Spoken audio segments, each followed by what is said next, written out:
Bien, pero para comprender mucho mejor la definición aristotélica de la felicidad y de la buena vida, hemos de dejar momentáneamente de lado la ética a Nicómaco y adentrarnos en otra de las grandes obras de Aristóteles, la Metafísica, en la cual nuestro filósofo realiza una clasificación de los tres tipos de saberes que podemos llegar a desarrollar los seres humanos. El primer tipo, señalado por Aristóteles, son los llamados saberes teóricos, es decir, aquel conjunto de saberes entre los cuales se encontrarían, por ejemplo, la física, la filosofía, las llamadas ciencias puras y alguna que otra de las ramas de las humanidades. ¿En qué consisten estos saberes que Aristóteles llama teóricos? Básicamente son saberes dedicados a comprender el funcionamiento y la estructura de algún objeto, por ejemplo la naturaleza, sin pensar necesariamente en la aplicación práctica de este conocimiento. Por ejemplo, la física estudia la naturaleza, el tejido del cosmos, qué son los agujeros negros o cómo se conforman las estrellas, más allá de que este conocimiento en algún momento de la existencia nos pueda servir realmente para hacer algo. Es decir, los saberes teóricos buscan el conocimiento por sí mismo, que es relevante, que es importante simplemente por el hecho de conocer. ¿De qué nos sirve a nivel práctico saber que hay una nueva estrella en el cinturón de Orión? ¿O cuál es la verdadera estructura de las galaxias que forman el clúster en el que nosotros vivimos? Realmente a nivel práctico de nada, pero es importante en sí mismo saber cómo funciona y cómo está constituido el mundo. Estos saberes tan importantes son llamados por Aristóteles saberes contemplativos. En segundo lugar están los llamados saberes productivos, que en este caso, evidentemente, tal y como su nombre indica, buscan conocer cómo funcionan las cosas, pero no simplemente por el placer, por el interés de conocerlas, sino para producir, para alterar el medio y crear nuevos objetos.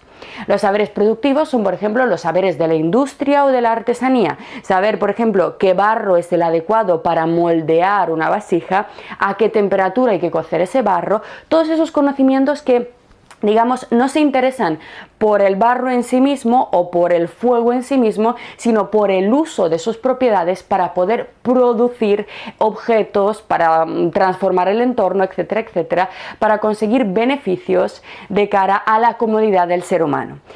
Y en tercer lugar, el último tipo de saberes son los llamados saberes prácticos.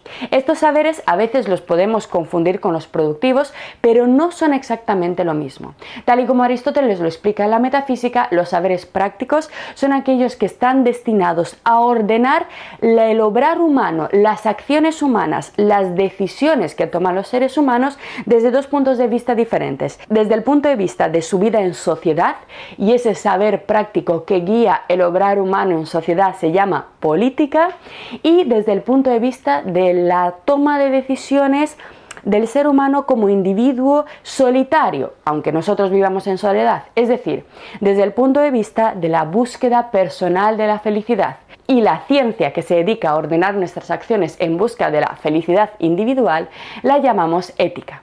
En los tres casos, nos dice Aristóteles, respecto a estos tres tipos de saberes, además los seres humanos nos podemos comportar de cara a ellos de tres maneras completamente diferentes. Vamos a tomar como ejemplo un saber productivo, como por ejemplo pueda ser la ingeniería de caminos, canales y puertos, y vamos a ponernos como objetivo construir un puente, ¿de acuerdo? Es el ejemplo más sencillo.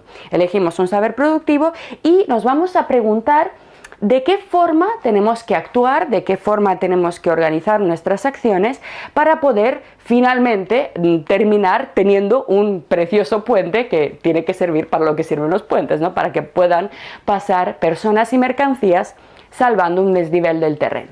Bien, pues nos dice Aristóteles, tomando como ejemplo el puente, este saber productivo, el ser humano puede actuar de tres formas diferentes, como os decía hace un momento. Puede tomar decisiones por azar, lo puede hacer rutinariamente, es decir, siguiendo la tradición, o finalmente puede obrar de modo racional. Vamos a analizar el primer caso.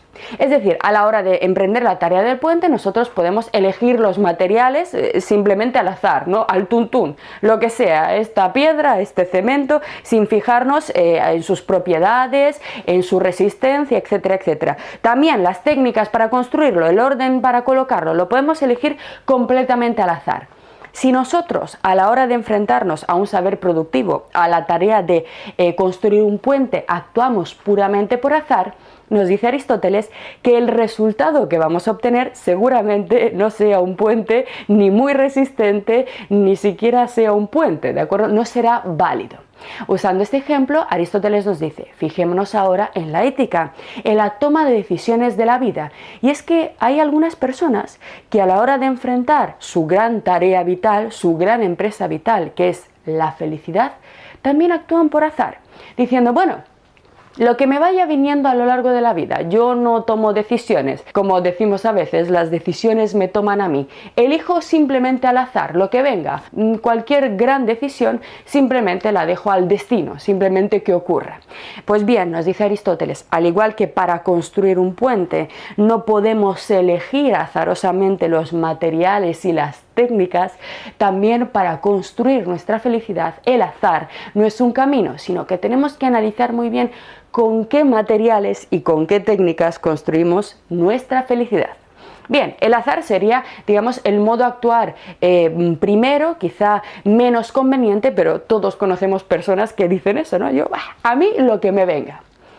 El segundo modo de actuar respecto a la construcción del puente y como metáfora también respecto a nuestra vida es mucho más común y es el modo rutinario, es decir, el modo tradicional.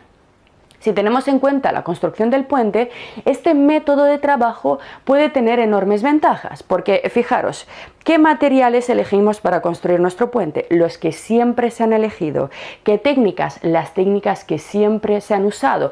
¿Qué formas vamos a usar para definir, digamos, la estética de nuestro puente y su resistencia? Las que siempre se han usado. ¿Cuál es la ventaja de este modo de actuar? La experiencia del tiempo, es decir, nos podemos sentir muy seguros ya que elegimos técnicas que se han ido demostrando su eficacia con el tiempo, así que probablemente el puente que consigamos mediante esta técnica sea un puente bastante estable. Pero ¿cuál es la desventaja de actuar de esta manera? La falta de adaptabilidad, la falta de innovación y de novedad. Y es que cada accidente del terreno, cada circunstancia es completamente diferente. Si simplemente repetimos lo que siempre se ha hecho, jamás crearemos algo nuevo. De la misma forma nos dice Aristóteles que lo que hace a la vida del ser humano, hacer lo que siempre se ha hecho, decir lo que siempre se ha dicho, decidir y llevar a cabo las acciones que antaño o para otras personas han resultado eficaces, no es una garantía absoluta de la, digamos, buena toma de decisiones en busca de nuestra felicidad. Y es que, fijaros, ¿y si queremos hacer un puente que jamás ha sido hecho, con unas dimensiones, con una distancia a salvar que nunca se ha hecho, sobre el mar, por ejemplo, como estos grandes puentes contemporáneos? Lo que siempre se ha hecho no nos valdrá. Así que Aristóteles nos dice que esto del obrar tradicionalmente tampoco es la vía adecuada para la construcción de la felicidad. Finalmente, el tercer tipo de actuación, de forma de decidir, tanto respecto al puente como en nuestra vida, es lo que Aristóteles denomina la decisión racional. Es decir, no obrar ni por azar ni tradicionalmente, sino usando la razón, el entendimiento, el intelecto, la capacidad crítica, que nos permitirá mezclar en la construcción de nuestro puente la fórmula y la cantidad adecuada de saberes del pasado, de la experiencia de antaño, que nos servirá para crear, pero también ese componente creativo, estético, emocional, individual, único que nosotros tenemos. Así podremos arriesgarnos en algunos materiales, probar nuevas técnicas, pero también nuevas formas y crear el puente adecuado para cada circunstancia. Fijaros, siendo de nuevo el puente el símil de nuestra felicidad, Aristóteles nos dice que la mejor forma de ordenar nuestra vida es la racional. Aunque ya veremos qué significa razón en Aristóteles, que no es para nada tan sencillo como parece. Esta palabra que decimos, ser racional, tiene muchísima densidad dentro, que iremos analizando poco a poco. Bien, volviendo a la clasificación de los 3 tipos de saberes que hemos visto hace un momento, Aristóteles nos dice que si bien los 3 son extremadamente importantes, el más relevante de todos es el saber práctico, es decir, el saber ético-político, porque literalmente nos va la vida en que seamos capaces de organizarnos de forma adecuada tanto a nivel individual como colectivo. Es decir, sin una buena organización, sin una buena toma de decisiones a nivel personal y a nivel social, no podrían existir ni los saberes teóricos ni los saberes productivos. Es decir, la ética de pronto pasa de ser una especie de conversación entretenida de café a ser el núcleo, el fundamento de nuestra sociedad, de nuestro mundo, de nuestra cultura, ya que si no tomamos adecuadamente nuestras decisiones en materia ética, tampoco podremos tomar de forma adecuada las decisiones a nivel político, y es la política la que garantiza la paz, la convivencia adecuada, que a su vez nos permite hacer ciencia o arte o producir materiales y objetos. De pronto, por tanto, la ética pasa de ser una especie de rama extraña de la filosofía que no nos interesaba mucho a ser una de las ciencias más importantes y relevantes sobre las cuales todo ser humano se debe de preocupar, debe conocer, debe tener algún contacto, aunque todos reconoceréis conmigo que en nuestros días prácticamente no tenemos ningún conocimiento de estas cuestiones. Se trata sin duda de una ciencia extremadamente rara, respecto de la cual además Aristóteles insiste una y otra vez hasta la saciedad de que no se trata de una ciencia exacta, es decir, tal y como Aristóteles concibe la ética, esta no es una lista de normas, un manual de conducta fija, sino que la ética tiene que, de alguna forma, considerar siempre, tener siempre muy en cuenta la circunstancia particular de cada momento y de cada individuo. Esta idea hemos visto hace muy poco que la ética tenía pretensiones de universalidad. Pues esta idea de universalidad unida a la convicción aristotélica de que siempre hay que tener en cuenta la circunstancia, pues cabrea a muchas personas, ¿no? Vamos a ver, si cada uno al final tiene que tener en cuenta su circunstancia y su momento particular, al final cada uno hace lo que quiere, ¿y dónde está la universalidad de la ética, ¿no? ¿Cómo se puede combinar esta importancia de la circunstancia con la universalidad pretendida que hemos visto? Efectivamente, aquí hay un pequeño problema, pero es un pequeño problema aparente. Aristóteles lo tuvo extremadamente en cuenta, sabía perfectamente que existía esta dificultad y nos dijo: tranquilos, no nos pongamos nerviosos, no empecemos a pensar que hay una especie de incoherencia entre pretensiones de universalidad y casos particulares o circunstancialismos, ya que hay muchísimas otras ciencias que nos son extremadamente queridas, extremadamente importantes para nosotros, que funcionan de la misma forma que la ética. Es decir, guardando en su interior esta especie de contradicción que en realidad es aparente. El ejemplo que nos pone Aristóteles, por supuesto, es el ejemplo de la medicina. La medicina está formada por un conjunto de presupuestos generales, de reglas de operación generales, de conocimientos que en principio deberían ser aplicables a todo ser humano, la medicina. Y sin embargo, como bien sabemos, a la hora de actuar, cada médico se enfrenta a casos concretos, particulares y completamente diferentes. No hay dos personas iguales, no hay dos personas que reaccionen de la misma forma a los analgésicos, a los antibióticos. Un cirujano, por ejemplo, tiene que estudiar necesariamente un conjunto de teorías generales aplicables a todos.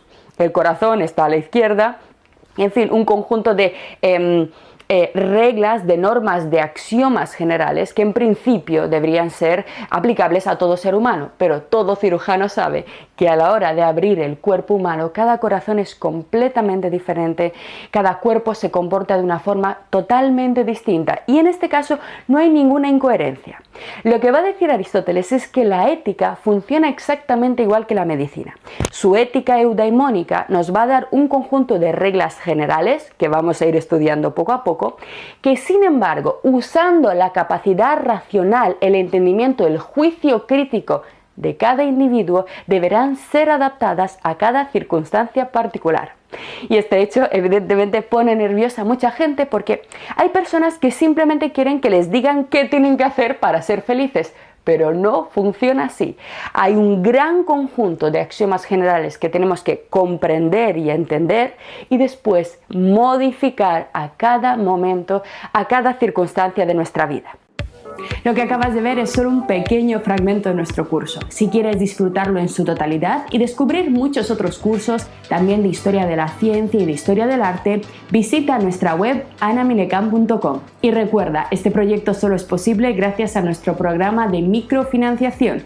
Si quieres apoyarnos, conviértete en uno de nuestros micromecenas en Patreon. Desde solo €1 al mes nos ayudarás activamente a seguir difundiendo la cultura. Gracias.